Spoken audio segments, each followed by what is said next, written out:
अस्सलाम वालेकुम, मैं हूं आपका मेज़बान अदनान हैदर। पाकिस्तान की सियासी और माशी सूरत हाल पे हम जिस कदर नोहा करें वो तकरीबन कम ही होता है, क्योंकि अब मुझे तो याद नहीं रहा कि मैंने कब सियासी और माशी हाल की जो अबतरी है उस पर बात ना की हो और कब कब कोई आपको अच्छी खबर दी हो। बड़ा अफसोस होता है जब हम पाकिस्तान की माशी सूरत हाल पर बात करते हैं। आज एक आर्टिकल मेरी नज़र से गुजरा और वो था हिंदुस्तान की IT इंडस्ट्री के हवाले से। तो पढ़कर मुझे बड़ी हैरत हुई कि हिंदुस्तान का जो 2022 का सिर्फ IT का एक्सपोर्ट है वो 280 बिलियन डॉलर था। तो ये तो वैसे मेरे लिए बड़ा हैरान कुन था। फिर मैंने उसको 3-4 जगह से रीचेक किया कि हो सकता है कि इस रिपोर्ट में, इस आर्टिकल में गलत लिख दिया हो, ये 280 मिलियन होगा, 280 बिलियन नहीं हो सकता। तो वो मेरा जो खदशा था वो गलत था, वो 280 बिलियन ही था। फिर मैंने जब पाकिस्तान का IT एक्सपोर्ट 2022 का निकाला तो वो तकरीबन 2.7 बिलियन था। तो ये जो फिगर का फ़र्क है सिर्फ एक इंडस्ट्री का, ये बाइस शर्म है हम सब के लिए। और अफसोसनाक बात यह है कि बाइस शर्म आज तो है ही है, अगले कई सालों तक ये बाइस शर्म रहेगा, क्योंकि आज भी हमारे पास कोई ऐसी पॉलिसी नहीं, ना सिर्फ IT में बल्कि किसी भी सेक्टर में, जो पाकिस्तान के माशी हालात को बेहतर करे। पाकिस्तान एक जमहूरी मुल्क है और जमहूरी मुल्क के अंदर तमाम तर मामलात सियासतदान के हाथ में होते हैं और सियासतदान चलाते हैं। गो उसमें हम इन्वॉल्वमेंट भी शामिल कर देते हैं इदारों की, लेकिन चेहरे और किरदार जो हैं वो सियासतदान नहीं होते हैं। और सियासतदान अपनी सियासत के लिए तो बहुत ज़ोर लगाते हैं। जैसे इस वक्त पाकिस्तान के सबसे पॉपुलर जो पॉलिटिशियन है वो पाकिस्तान के साबिक़ वज़ीर आज़म इमरान खान साहब हैं। तो इमरान खान साहब जब भी बात करते हैं तो उनका फोकस उनकी अपनी सियासत होता है, उनके अपने सियासी टारगेट होते हैं। और ऐसा ही जो मौजूदा हुकूमत है उनके यहाँ भी देखने को मिलता है। तो हमारे पास कोई ऐसी पॉलिसी नहीं है जिससे हम इस मुल्क के अंदर सियासी इस्तेहकाम की बात कर सकें, इस मुल्क के अंदर माशी इस्तेहकाम की बात कर सकें। अफसोसनाक बात तो ये है कि 24 करोड़ का ये मुल्क है और इस मुल्क में अगर आपको खेल खेलना है तो वो भी सिर्फ क्रिकेट है। आपके पास कोई दूसरा ऑप्शन ना खेलने को है और ना आप खेलना चाहते हैं। तो जिस तरफ जाते हैं सिर्फ एक नोहा लिखने को दिल करता है। और शायद अगर यही हालात रहे तो हम सारे मीर अनीस और मीर दर्द बन जाएंगे।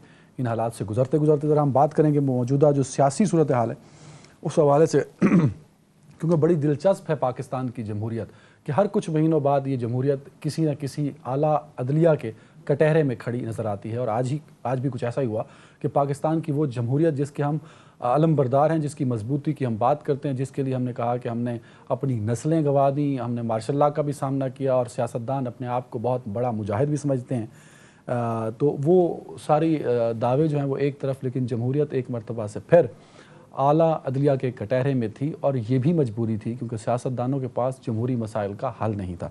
तो आज जो कुछ सुप्रीम कोर्ट के लार्जर बेंच में हुआ, 9 रुकनी जो बेंच था अज खुद नोटिस का, उसके बाद ज़रा हम देखेंगे कि सूरत हाल है क्या, क्योंकि जो मुअज़्ज़ज़ जजेस थे उनके रिमार्क्स बड़े दिलचस्प थे। और वैसे वो सारे रिमार्क्स जो हैं वो कॉमन सवाल हैं, हम सब TV एंकर्स इस पर बात भी करते रहे, कुछ लोग ट्वीट भी करते रहे, कॉलम्स भी लिखे जाते रहे, तो कोई ऐसी बात की नहीं उन्होंने। वही बातें जो पिछले कई दिनों से चल रही थी उन्हीं को उन्होंने अपने रिमार्क्स में सामने रखा। और वो एक बहुत बड़ा अहम सवालात हैं और उनका जवाब पिछले 1 महीने से तो इन सियासतदानों को और इस पार्लियामेंट को नहीं मिल सका। अब देखना यह है कि अदलिया से होता हुआ ये मामला किस सिमत जाएगा। और उसके बाद जेल भरो तहरीक पर भी बात करेंगे। इस पर बात करने के लिए मुझे ज्वाइन किया पाकिस्तान तहरीक इंसाफ से सिवा आफ्ताब जहांगीर सदीकी साहब ने। सदीकी साहब बहुत शुक्रिया वक्त देने के लिए। सीनियर सहाफ़ी और तजियाकार सना मिर्ज़ा साहिबा हैं, ज्वाइन कर चुकी हैं। सना साहब बहुत शुक्रिया वक्त देने के लिए। सदीकुल फ़ारूक साहब अगर ज्वाइन कर चुके हैं, नहीं किया तो उनका भी बहुत शुक्रिया। एहसन साहब इन्ना लंबा इंट्रो में देता सी मैं कि शायद गेस्ट इकट्ठे कर लोगे तुसी। एनीवे सना मिर्ज़ा साहिबा ओवर टू यू। हो सकता है तब तक सदीकुल फ़ारूक साथ आ जाएँ तो हम ज़रा उसके बाद आफ्ताब साहब की तरफ चले जाएंगे। ये जो आज जो कुछ हुआ सुप्रीम कोर्ट के अंदर और जो रिमार्क्स थे जजेस के, वो बिल्कुल बजा थे। उन सब का जवाब आएगा तभी इंटरप्रिटेशन सही हो सकेगी, तभी जवाब मिल सकेगा कि 90 दिन में इलेक्शन नहीं होते तो क्या होगा। असेंबली की तहलील के बाद जो कानून में चीज़ें मिल नहीं पा रही हम सबको, उसके जवाब भी उससे मिल पाएंगे। लेकिन इससे बड़ा सवाल ये है कि किस कदर है ये जमहूरियत खोखली और किस कदर है ये पार्लियामेंट खोखला कि उसको हर सवाल का जवाब लेने के लिए अदालतों का रुख करना पड़ता है। बहुत शुक्रिया अदनान आपका। पहले तो मैं ये कहना चाहूंगी कि अक्सर प्रोग्राम्स में जब हम पाकिस्तान तहरीक इंसाफ के ऊपर तनकीद कर रहे होते हैं तो आफ्ताब भाई, क्योंकि ये मेरे भाइयों की तरह हैं, ये इत्तेफाक से वहां पर पाकिस्तान तहरीक इंसाफ को रिप्रेजेंट कर रहे होते हैं। तो मैं प्रोग्राम के शुरू में पहले ही आफ्ताब भाई से रिक्वेस्ट करूंगी कि आपने कोई बात मेरी दिल पर नहीं लेनी है, मैं सिर्फ उन चीजों पर बात करूंगी जो हकाइक पर मबनी है। और आप क्योंकि मेरे शहर से भी ताल्लुक रखते हैं, इसलिए आपके साथ जो मेरा ताल्लुक है वो अलग किस्म का है। अब आते हैं आपके सवाल की तरफ। देखिए, ये एक बड़ा अलमिया है कि चाहे पाकिस्तान तहरीक इंसाफ हो, चाहे नून लीग हो, या फिर माजी की जमातें हों, जब भी कभी किसी ऐसे मसले में जो कि पार्लियामेंट में या सियासी तरीके से हल होना चाहिए, जो कि आईनी तरीके से हल होना चाहिए, उसके लिए हम खुद फैसला करने से कासिर नजर आते हैं।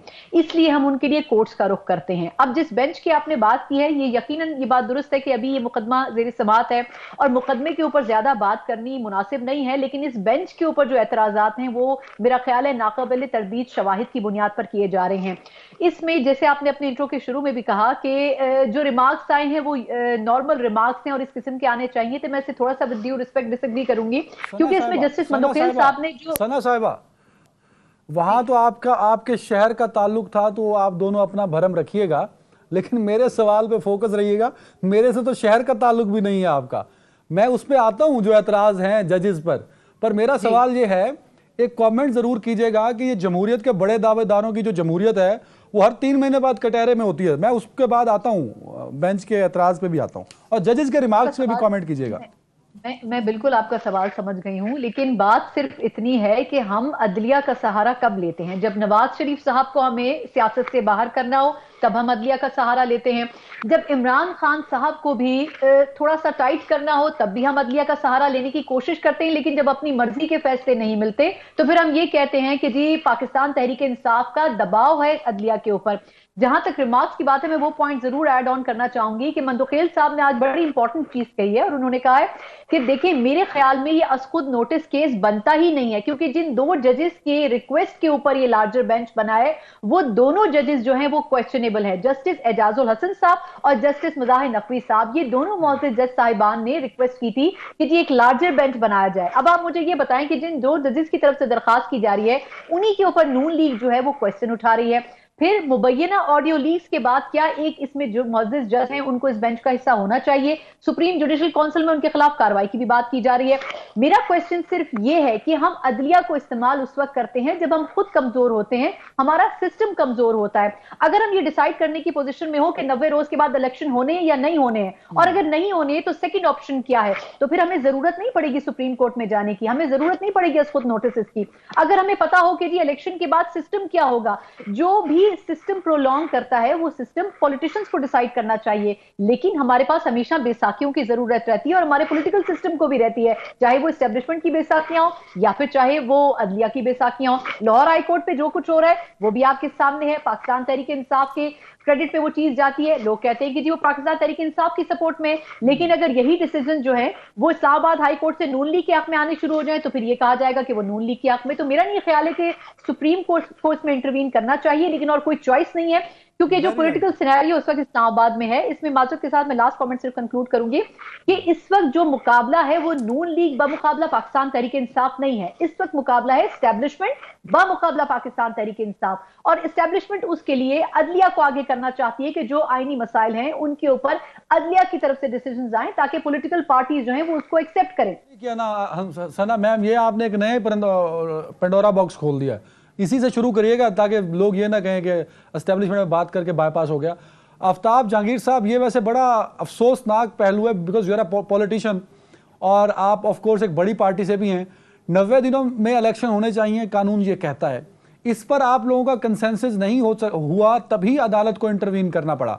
तो सर ये आप समझते नहीं, बतौर पॉलिटिशियन आप सियासतदानों की ये सबसे बड़ी नाकामी है, not PTI, PMLN and Peoples Party. Sir बहुत शुक्रिया जी, आपने मुझे अपने प्रोग्राम में मौका दिया। सना बहन को मेरा सलाम।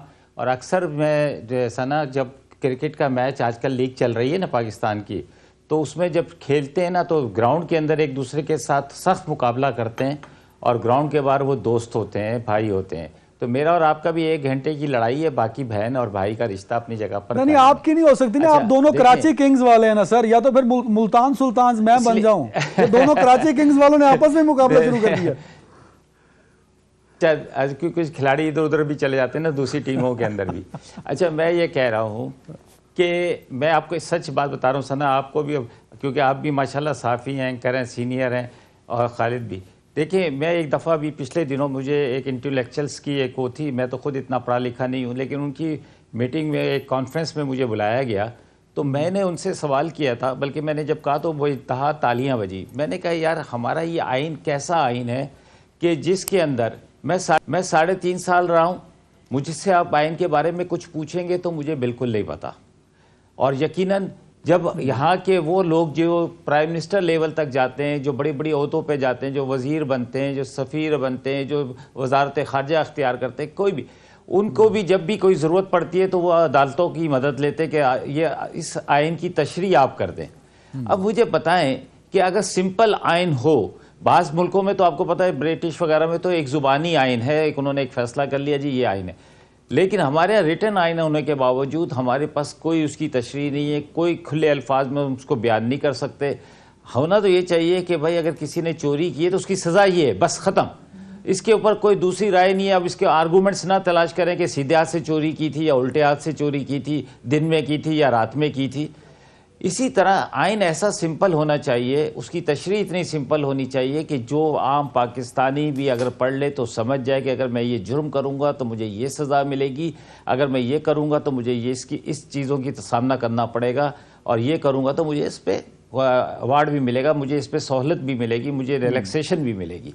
लेकिन अब आप मुझे बताएं कि 90 दिन के अंदर कुछ वकीला से पूछे, बड़े नाम, बड़े वकील, छोटे वकील नहीं, बड़े वकील, उनसे पूछे तो वो कहते हैं कि जी 90 डेज़ के अंदर अगर इलेक्शन नहीं होगा तो ये आइन शिकनी होगी, आर्टिकल 6 लग सकता है।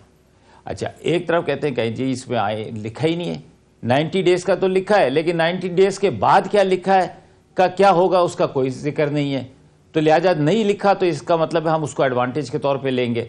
मतलब एक कानून है, उसको आसानी से, और कोर्टों को भी चाहिए कि फ़ौरन फैसले करें, ये लंबे लंबे लंबे लंबे ना खींचें कि भाई 3 दिन हमने इसकी चलानी है, आपके आर्गूमेंट सुनेंगे और सीनियर लोगों के सुनेंगे, सुनने के बाद हम देखते हैं कि आइन क्या कहता है और उसका ये फैसला है। लेकिन उसके बाद एक पाबंद भी करें सियासतदानों को, सुप्रीम कोर्ट, कि आप जब इस दफ़ा असेंबली में जाएं तो अपने कानून की सही तशरीह भी करें। अभी पिछले दिनों उन्होंने कहा है कि जी आपकी सरकारी ज़ुबान उर्दू होगी, समझे ना, सुप्रीम कोर्ट ने, और बड़े तो तशवीश का भी इज़हार किया है। तो इसी तरह इसका कहें कि उर्दू तो में होगी और आसान उर्दू में होगी, जिसको समझने वाला समझ सके कि इस कानून के अंदर क्या है। अब देखें, इस वक्त मुल्क के अंदर एक काउस की सूरत है, 2 असेंबलियाँ टूट चुकी हैं, और पहले इस वक्त की मौजूदा हुकूमत की ख्वाहिश पे टूटी हैं। उन्होंने कहा था कि आप इसको तोड़ दें दोनों असेंबलियाँ और हम इलेक्शन में चले जाते हैं। तो हमारी ख्वाहिश तो ये थी कि हमने इलेक्शन में जाना है, और हमने इस जो उज़र था कि जी 2 असेंबलियाँ तोड़ने का, वो भी हमने पूरा कर दिया। लेकिन अब वो कहते हैं नहीं जी, इसके अंदर तो आइन के अंदर तो बड़ी गुंजाइश बाकी है, हमारी मर्जी, हम तोड़ रहे, इलेक्शन कराएं ना कराएं। आप बड़े भोले हैं, आप इनके ट्रैप हम ट्रैप नहीं हुए, नहीं भोले नहीं है, भोले नहीं है सर। क्या बात तो यही कर रहे थे ना, आप लोग भी तो कहते थे कि यार आफ्ताब भाई ये लोग कह रहे हैं असेंबलियां तोड़ दो, तो आप तोड़ दो और इलेक्शन में चले जाओ, समझे ना। अच्छा देखिए, बात ये है ना, हम बोले ना वो बोले, कोई भी बोला नहीं है। मसला ये है कि हमने 75 साल में हमने क्या सीखा अपने उन मुल्कों के साथ जिनसे हमने आज़ादी ली, और उस मुल्क के साथ जिसने हमसे आज़ादी ली, हमने क्या सीखा, वो कहाँ से कहाँ पहुँच गए और हम कहाँ पे खड़े हैं। अभी आपने एक बात की थी, एक बात कर लूं फिर आगे चले जाइएगा सदीकुल फारूक साहब। आपने एक बात की थी अपने इंट्रो में कि मैं पढ़ रहा था आर्टिकल और अखबार पढ़ रहा था, बार बार पढ़ रहा था कि क्या लिखा है उसके अंदर। तो वो 200 बिलियन डॉलर की एक्सपोर्ट जो है, हम उसके, वो 1 अरब का मुल्क है, हम 25 करोड़ के मुल्क हैं, तो 25% तो हमें होनी चाहिए थी ना हमारी एक्सपोर्ट भी, कि हमारी एक्सपोर्ट आईटी की जो है वो 2 समथिंग है, हमारे कम से कम 25 बिलियन डॉलर की एक्सपोर्ट तो हमें होनी चाहिए थी हमारी, क्या अपनी हुजूम के एतबार से। लेकिन क्योंकि हमने इस तरफ तवज्जो नहीं दी है, तो इसका नतीजा यह है कि हम डीफोकस है ना, फोकस कहीं और है हमारा। सदीकुल फारूक साहब, सर मरियम नवाज साहबा ने आज सरगोदा में एक तकरीर करते हुए एक वीडियो चलाई या फोटो दिखाया, तो उसमें हाजिर सर्विस जजेस का भी उन्होंने वो फोटोज लगा दी और उनको मुतनाज़ बना दिया। मरियम साहबा पहले भी ऐसे ही करती थी सर। वो जब अपोजिशन में थी और इमरान खान साहब वज़ीर आज़म थे, तब उस वक्त के सिटिंग DG ISI और आर्मी चीफ के बारे में बातें होती थी नाम ले लेके। अच्छा तो तब होता कि जब मरियम नवाज साहबा 10 महीने की हुकूमत में सबूतों के साथ अदालतों में जाती और बाजवा साहब को और फैज़ हमीद साहब को सज़ाएँ होती, उनके खिलाफ प्रोसीडिंग्स होती और सबूत पेश होते, तो आज बड़ा अच्छा लगता। मरियम नवाज साहिबा जो हैं वो जजेस, हाजिर सर्विस जजेस के बारे में बात करती। पिछले सबूत देते नहीं तो नवी कहानी खोल लीजिए सर।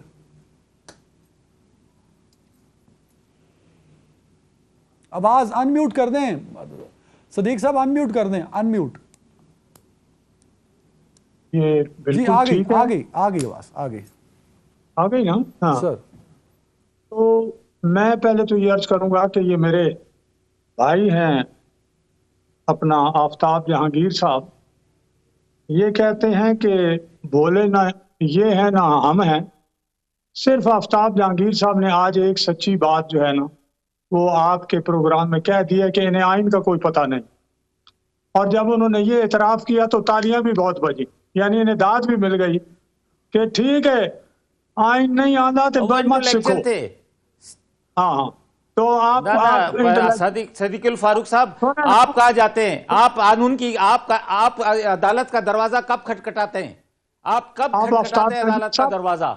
जब आप कहते हैं कि ये इसकी तशरीह आइन का वो करेगा। जिस वक्त 12 बजे अदालत लगी थी तो वो आप ही के अदालत लगी थी, आप क्यों गए थे सुप्रीम कोर्ट? जबकि बहुत से वकील ये कहते थे कि रूलिंग को वो नहीं किया जा सकता, सुप्रीम कोर्ट की रूलिंग को, स्पीकर की रूलिंग को कुछ नहीं किया जा सकता। आप गए सुप्रीम कोर्ट में रात को 12 बजे, तो क्यों गए आप? इसलिए गए कि आप तशरीह करें, इसलिए गए कि ये गलत हो रहा है या सही हो रहा है? आफ्ताब साहब जवाब तो ले लें सर, जवाब ले लें।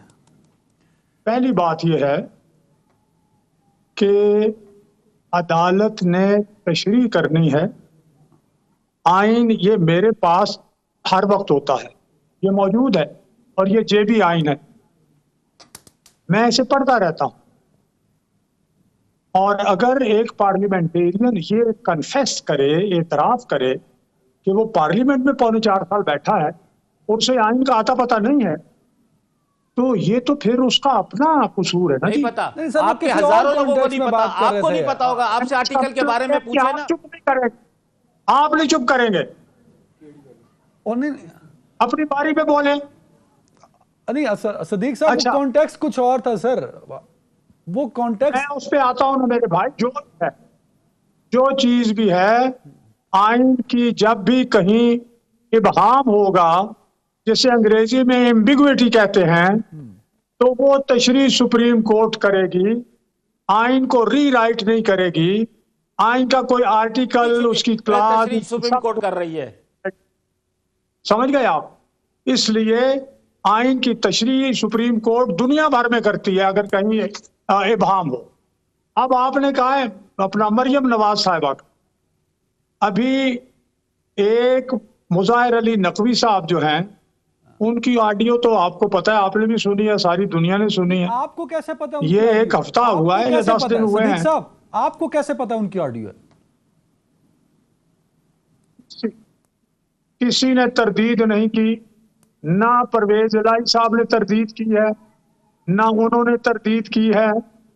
इसलिए हम कहते हैं मुबैना तौर पर उनकी है। आज के बाद ठीक है, आप ये कह रहे हैं कि आज के बाद कानून बन जाए कि अदनान हैदर की अगर ऑडियो वीडियो आ जाए और अदनान हैदर तरदीद नहीं करता तो आप मान लेंगे कि वो वीडियो अदनान हैदर की है। आप कानून की बात कर रहे हैं, you are talking about the constitution sir, so be on the constitution now. Sadiq भाई, आप कॉन्स्टिट्यूशन की बात कर रहे हैं तो फिर हम कॉन्स्टिट्यूशन पे रहते हैं।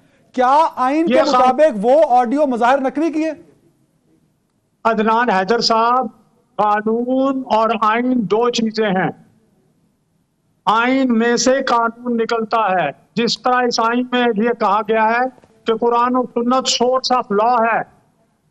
अब आप आइन और कानून को इकट्ठा ना करें ना, आपको भी मैं दरखास्त करूंगा। नहीं सर, आपने कहा कि मरियम नवाज साहिबा ने इसलिए उनके फोटो लगाए कि उनकी ऑडियो आ गई। भाई ये कौन डिसाइड करेगा कि उनकी ऑडियो है कि नहीं है? फिर मैं इजाजत ले, मैं चला जाता हूं भाई। नहीं, आप कानून की बात कर रहे हैं तो फिर हम कानून पे रहते हैं। मरियम नवाज साहिबा ने हाजिर सर्विस जजेस को पे रहते हैं, अब आप कहते हैं कानून पे रहते हैं। खुदा के बंदे, आइन माखिज है कानून का। अगर कोई कानून आइन के अल्फाज और रूह से मुतसादिम होगा वो कानून नहीं रह सकता, लेकिन आइन रहेगा। अच्छा, ये आपने अजीब आप मिसरे में हंस रहे फंसा हैं? दिया हमें। नहीं नहीं, ठीक कह रहे हैं आप। अच्छा, मेरे सवाल पे आ जाते हैं ना सर। मरियम साहिबा मैं थी नहीं ना सर, सोचता। मरियम साहिबा ने कहा कि उस वक्त का मैं चीफ और उस वक्त का डीजी आईएसआई जो है वो इनको फ्रेम कर रहा है, तो 10 महीने थे उनके खिलाफ सबूत दे देती तो आज अच्छी लगती ना, अगले किसी के इदारे के सरबराह को या इदारे के जज को फ्रेम करते हुए। आपको ये मालूम है कि जब इमरान खान साहब ने एक सिटिंग मेजर जनरल का नाम लिया एफआईआर में, तो फिर उनके अपने वजीर आला ने जाके समझाया कि इनका अपना इदारा इनके खिलाफ कार्रवाई करेगा, ये एफआईआर नहीं कटेगी। ये उनका कानून और आर्मी एक्ट है। और अदनान हैदर साहब, आपके सामने भी मैं ये बात रख रहा हूं, हमें कवानीन में बहुत सी तरमीम करनी है अभी, और अभी सबको इतनी स्पेस नहीं मिली हुई। Very right. सना साहिबा, मसला हल कर दे। मैं, मेरा सवाल बड़ा सादा सा है कि मरियम साहिबा जो हैं एक अवामी लीडर हैं, एक बड़ी पार्टी की लीडर हैं, तो जिस तरह हाजिर सर्विस जजेस को आपने भी बात की जी, मुतनाज़े जजेस हो गए, तो मतलब मुतनाज़े तो अगर पूरा सुप्रीम कोर्ट मुतनाज़े कर दे तो खुदा ना खास्ता उसको बंद तो नहीं कर सकते ना मैम। वो एक प्रोसेस के तहत जज बने, जैसे मरियम साहिबा एक प्रोसेस के तहत अब लीडर बन गई ना मैम। मुझे पसंद नहीं है तो वो मुतनाज़े कैसे हो गया? मतलब आपको पसंद नहीं है तो वो मुतनाज़े हो गया। देखिए, पहली बात तो ये आपने का मसला हल कर दूं। जो मसला 75 साल में पाकिस्तान बनने के बाद से आज तक हल नहीं हो सके, वो मेरे जैसा अदना सा तालिब इल्म कहना चाहिए मीडिया का क्या हल कर सकता है। लेकिन जहां तक बात है मुतनाज़े बनाने की, उन दो शख्सियात की बात मैंने इसलिए की थी कि जस्टिस एजाजुल हसन साहब वो शख्सियत थे, जब नवाज शरीफ साहब की इंक्वायरी हो रही थी तो उसको सुपरविजन करने के लिए जस्टिस एजाजुल हसन साहब को नॉमिनेट किया गया था, वो सुपरवाइज कर रहे थे। इस बात की बिना पर नून लीग ने उनके नाम पर एतराज किया। मज़ाहिर नकवी साहब की भले मैं मुबैना ऑडियो ही कहूं, हालांकि परवेज इलाही साहब ये सिद्दीक फारूक साहब दुरुस्त फरमा रहे हैं कि परवेज इलाही साहब ने ये नहीं कहा कि ये मेरी ऑडियो नहीं है। उन्होंने कहा कि जी ये तो मेरी नॉर्मल सी बातचीत थी जो मैं अपने वकील से कर रहा था, तो इसमें कौन सी ऐसी बात थी। उन्होंने ये नहीं कहा कि जी इसको एडिट किया गया है या इसको चेंज किया गया है या इसके मायने बदले गए। उन्होंने कहा कि हाँ मैंने बात की थी, लेकिन मैंने अपनी रूटीन की बात की थी। अब जो मज़ाहिर नकवी साहब हैं उनकी वो मुबैना ऑडियो, मैं मुबैना का लफ्ज इस्तेमाल कर रही हूँ, वो मुबैना ऑडियो मुबैना ही करेंगी आप तो, जब तक फोरेंसिक नहीं होता, जब तक फोरेंसिक वो दोनों मान भी लें, वो दोनों मान भी लें तो तब भी फोरेंसिक होगा, तब कानून के मुताबिक आप उसको कहेंगे कि ऑडियो, तब तक आप भी मुबैना कहेंगी मैम।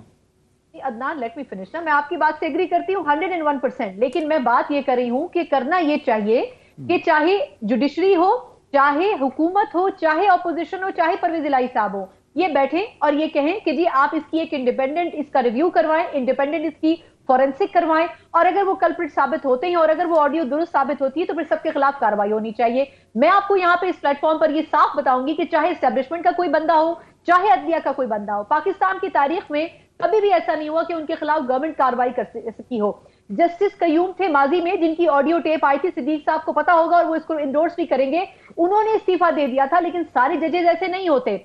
ठीक है, मेरा कहने का मकसद सिर्फ ये है कि आप इसकी सना मैम आप उम्र में मुझसे बड़ी नहीं होगी लेकिन तजर्बे में तो मुझसे बड़ी हैं।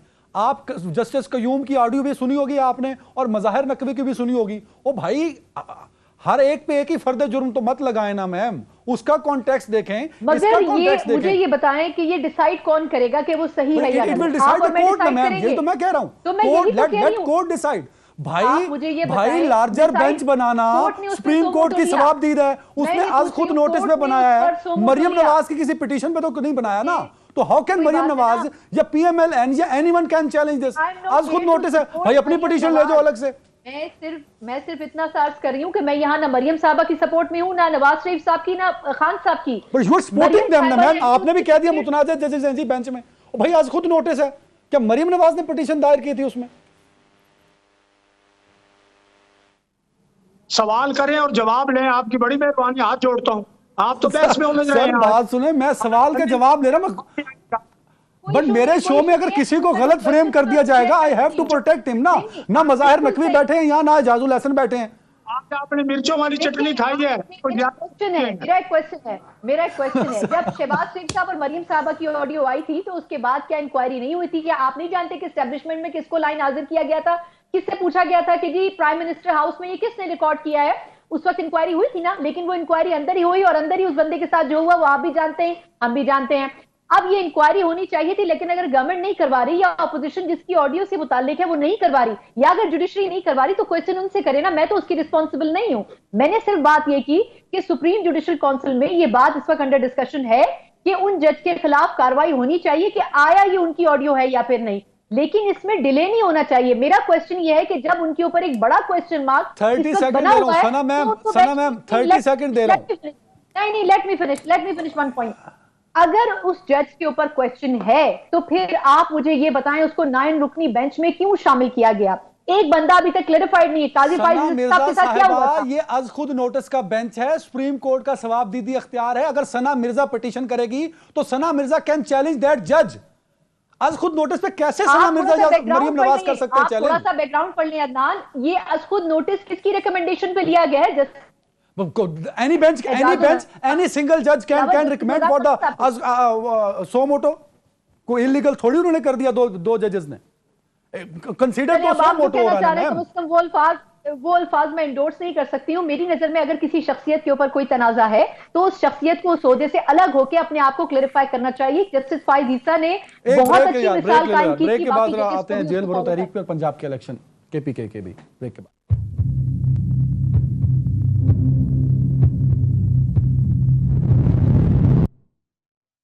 Welcome back. आफ्ताब जहांगीर साहब, सर जेल भरो तहरीक का बड़ा जोरों शोर से आप लोगों ने अनाउंसमेंट किया, उसका नतीजा क्या निकल रहा है? क्योंकि जो लोगों की राय है, ये जो खबरें आ रही हैं, वो अभी तक कोई इतनी गिरफ्तारियां नहीं हो पाई जिसकी तवक्को इमरान खान साहब या तहरीक इंसाफ कर रही थी सर। अच्छा देखिए, पहली बात तो ये कि पहले ये मीडिया ये सवाल उठाता था कि जी सीनियर लीडरशिप जाएगी या कारकुन जाएगा या कौन जाएगा। लाहौर में कल आपने देखा जिस तरह हमारे सीनियर लीडर्स हैं, वाइस नायब चेयरमैन हैं, जनरल सेक्रेटरी हैं, उन्होंने अपनी गिरफ्तारी पेश की है। आज परवेज़ खटक साहब और वो वहाँ की जो है पेशावर की जो है वो लोग पेश कर रहे हैं। तो इसी तरह ये सिलसिला चलता रहेगा इंशाल्लाह। लेकिन देखिए इसका मकसद क्या है? ये मकसद ये नहीं है, मकसद ये है कि आप जो गैर आइनी तरीके से या गैर अखलाकी तरीके से लोगों को गिरफ्तारियाँ करना शुरू कर देंगे और उनके साथ वो सलूक करेंगे जो कि पता नहीं कैसे लोगों के साथ किया जाता है, तो फिर आप हमारे पास अब कोई चॉइस नहीं है, क्योंकि हमें बोलने पर भी पाबंदी लगा दी। अब अगर मैंने मुंशी बोल दिया तो उस पर मेरे पर गद्दारी का मुकदमा लग जाएगा।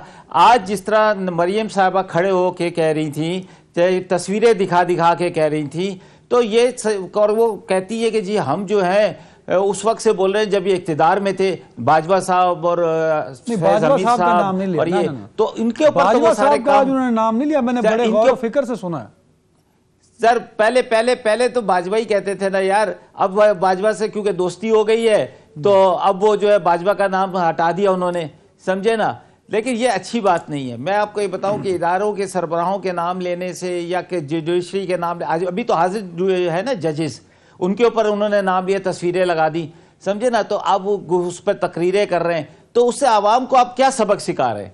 तो फिर इसके ऊपर भी ले लेना चाहिए एक्शन कि भाई आपने क्यों किया, आपके ऊपर तो आर्टिकल 6 लग जाएगा, आपने तो गद्दारी का मुकव कर दिया, आपने सिटिंग जज के ऊपर बात करना शुरू कर दी है। तो भाई हमने तो सिर्फ मुंशी कहा था, और मुंशी एक कास्ट है। अदनान आपको पता है एक हमारे अटॉर्नी जनरल गुजरे हैं पाकिस्तान के, बड़े मशहूर और मारूफ, उनका नाम था अजीज अहमद मुंशी, समझे ना, और सबसे लंबा अरसा रहे वो अटॉर्नी जनरल। तो ये तो कोई बात नहीं है कि यहाँ पर तो लोग अपने कारोबार के हिसाब से नाम लगा देते हैं कि पापड़ वाला, फलूदे वाला।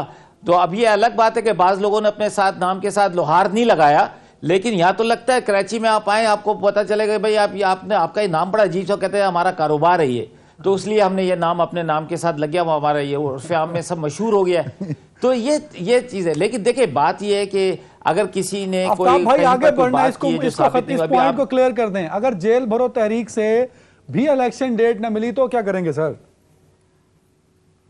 अच्छा देखिए, हमें कौन सी इलेक्शन डेट चाहिए? अभी तो हमें 2 सूबों की चाहिए ना। अब अदालत ने सो मोटो ले लिया है।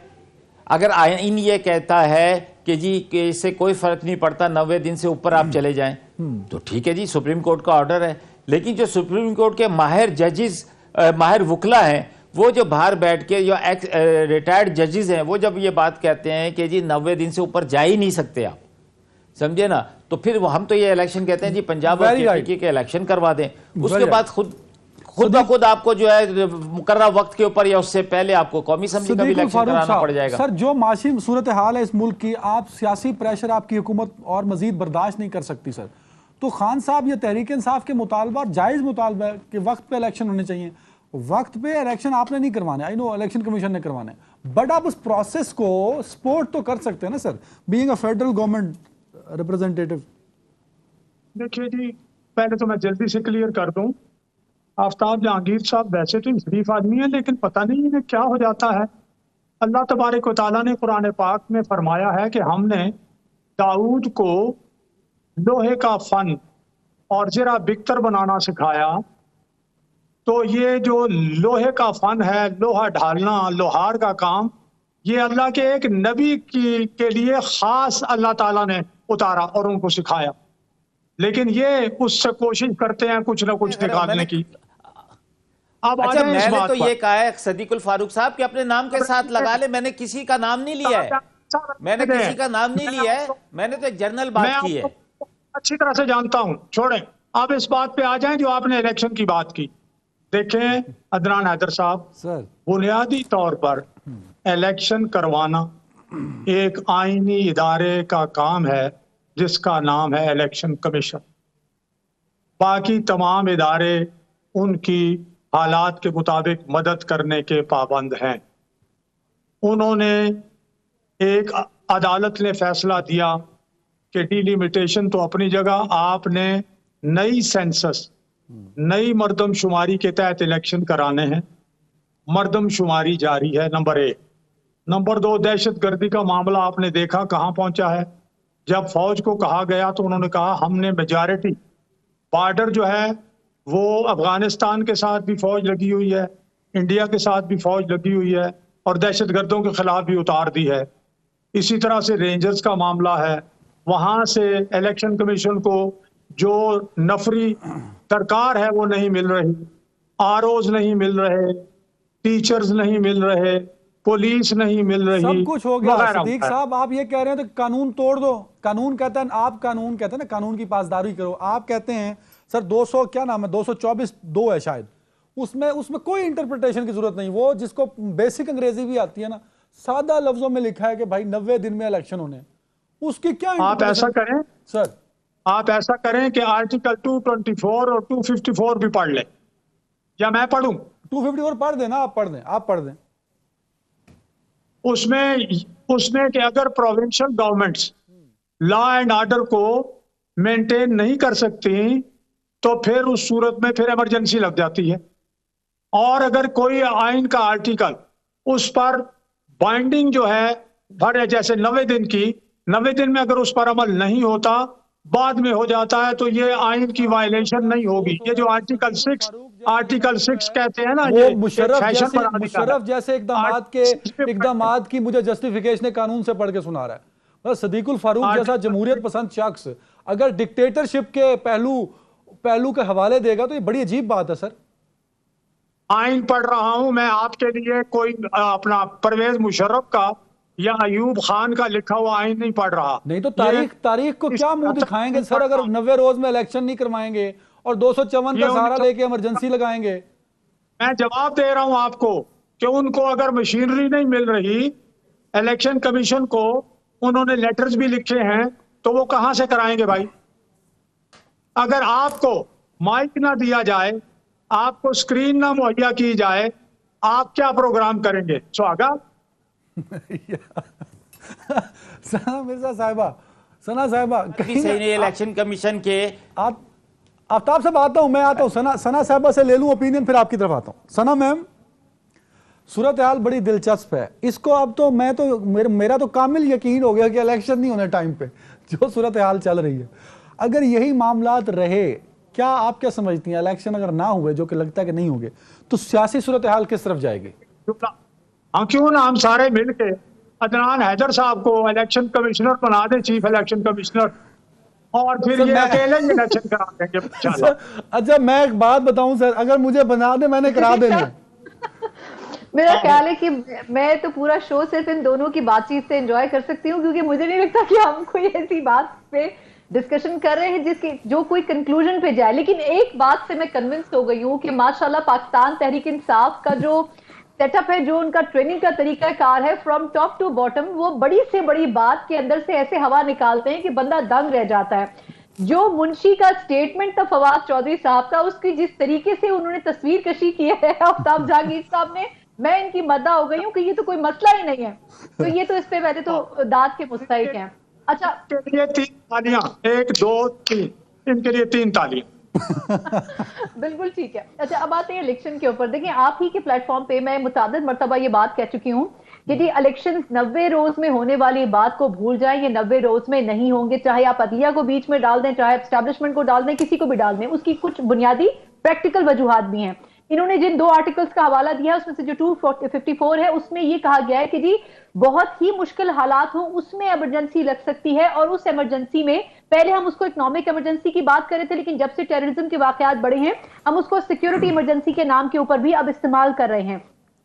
इससे कतई नजर, मैंने पिछले शो में भी आपके ये बात की थी कि जी आपकी जेब में पैसे कितने हैं, आपके पास क्या इतना बजट है कि आप इलेक्शन करवा सकें। पिछले शो में भी मैंने आपकी यही बात की थी कि कहां 60 अरब की डिमांड, उसके बाद 47 अरब की डिमांड, उसके बाद जी कहा गया कि हम 12 अरब दे सकते हैं, उसमें से 5 अरब वजारत खजाना दे रही है। तो आप मुझे ये बताएं इलेक्शन कैसे होंगे। फिर इसमें एक और नुक्ता है कि जी 90 रोज में इलेक्शन करवाने हैं। 90 रोज में अगर इलेक्शन नहीं होते तो फिर क्या करना है, इस बारे में आइन आपका एज यूजुअल खामोश है, क्योंकि हर मुश्किल बात के ऊपर आपका आइन खामोश हो जाता है। तो इसलिए आपके सामने कोई वाज़ेह पिक्चर नहीं है कि अगर 90 रोज में इंतखाबात नहीं होते तो क्या होगा। अब मुझे आप बताएं कि अगर आपकी वजारत खजाना, आपकी इस्टेब्लिशमेंट, आपकी अदलिया, ये 3 बड़े डिपार्टमेंट्स आपको ये कह रहे हैं कि हम आपको वर्कफोर्स नहीं दे सकते, हम आपको पैसे नहीं दे सकते, हम आपको रेंजर्स या सिक्योरिटी नहीं दे सकते, तो आप इलेक्शन कैसे करवाएंगे। इलेक्शन कमीशन को तो बगैर इन इंस्टीट्यूशंस के इलेक्शन कंडक्ट नहीं करवा सकते। एग्री कर रहा हूं सना मैम, आप एक काम कीजिए, आप मेरे शो के अलावा आप जो बाकी शोज में बैठती है ना, उसमें जो आप पहले मातम शुरू करती है ना, माशी सूरत हाल का, सियासी सूरत हाल का, सिक्योरिटी सूरत, आप तीनों के अदम इस्तेहकाम पे पूरा मरसिया पढ़ती हैं।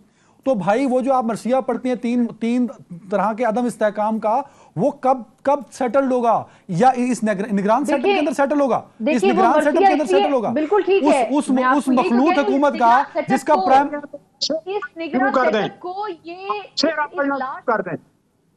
सर मरसिया ही पढ़ रहे हैं। मैं सना मैम से पूछें, क्या सना मैम माशी सूरत हाल पे नहीं रोज बैठ के वो मातम ही करती है ना, और क्या करती है? कि सियासतदान ने कि सियासी जमात के कपड़े उतारने हैं। पाकिस्तान तहरीक इंसाफ नून लीग के पीछे है, नून लीग पाकिस्तान तहरीक इंसाफ के पीछे, लेकिन ये कोई बात नहीं कर रहा कि आपके पास 2 हफ्तों से भी कम के रिजर्व्स हैं। आप IMF से पैसे मांगने के लिए उनके नीचे जमीन पर लेट गए हैं। बात यह कि आप प्रैक्टिकल ग्राउंड पे आप ये नहीं देख रहे कि पाकिस्तान कहां खड़ा है। आपने अपने इंट्रो में भारत का जिक्र किया, भारत का जाके आप ये भी जरा रिसर्च करें कि पिछले 10 सालों में उनका जो मिडिल क्लास है वो 20% से 60% पर चला गया है, और उनका टारगेट है कि वो 60 से 80 पर चले जाए 2040 में। तो आप मुझे ये बताएं, पाकिस्तान तो इन चीजों पर काम नहीं कर रहा, पाकिस्तान तो काम कर रहा है एक दूसरे की लेग पुलिंग पे। अब अगर मैं इकोनॉमी की बात करती हूँ तो वो मैं इसलिए करती हूँ कि आपकी जेब में पैसे होंगे तो आप तरक्की करेंगे, वरना तो वो नहीं होंगे ना सना मैम, तब उसके लिए इलेक्शन जरूरी है, एक नया मैंडेट जरूरी है। मैं इसी बात से इख्तिलाफ रखती हूँ कि इस गवर्नमेंट को ये गवर्नमेंट लेनी ही नहीं चाहिए थी। ये आते, अगर इनको जनरल फैज से कोई मसाइल थे, ये निगरान सेटअप में रहते हुए अगले 3 महीने में। टाइम कम हो रहा है। आफ्ताब जहांगीर साहब, sir over to you. Sana ma'am का तो तज्जिया ये बताता है, उसका मरकजी ख्याल ये है कि इलेक्शन नहीं होने टाइम पे, तुसी को और काम लबो। अच्छा देखें अदनान, आप एक बात, बड़े मज़े की बात देखें, इस इलेक्शन कमीशन का 2 रुखी जो चेहरा है वो देखें, और पार्लियामेंट का भी जो इस वक्त की हुकूमत है। स्पीकर साहब चीख कर कहते रहते थे असेंबली के अंदर भी, टीवी के ऊपर भी, कि मेरे सामने आएंगे, मेरे सामने लिखेंगे तो मैं इस्तीफा मंजूर करूंगा, वरना मैं नहीं मंजूर करूंगा। और दावत देते थे कि आप पार्लियामेंट के अंदर आएँ, पार्लियामेंट के अंदर आएँ। जब हमने पार्लियामेंट में जाने की कोशिश की, हमने कहा कि हम पार्लियामेंट में जाके आने वाली जो अभी है कानून साजी है या कोई भी तरक्या, कोई भी काम है, उसमें अपना किरदार अदा करते हैं, तो इन्होंने फ़ौरन 43 इस्तीफे मंजूर कर लिए।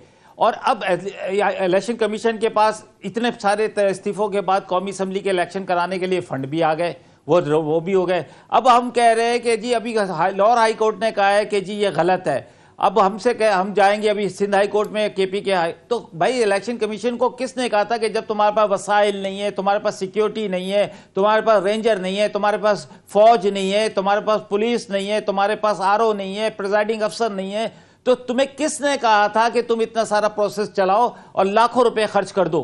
समझे ना? कहते भाई ये अभी हम नहीं करा सकते, और स्पीकर को भी बता देते और गवर्नमेंट को भी बता देते हम इलेक्शन कराने की सिचुएशन में नहीं, हमें ये सारी चीजें प्रोवाइड करोगे तो हम इलेक्शन कराएंगे। सदीक साहब 30 सेकंड, वो ये एक्सेप्ट भी ना 30 सेकंड सदीक साहब को दे दो यार, एमसीआर दे दो 30 सेकंड सदीक साहब को।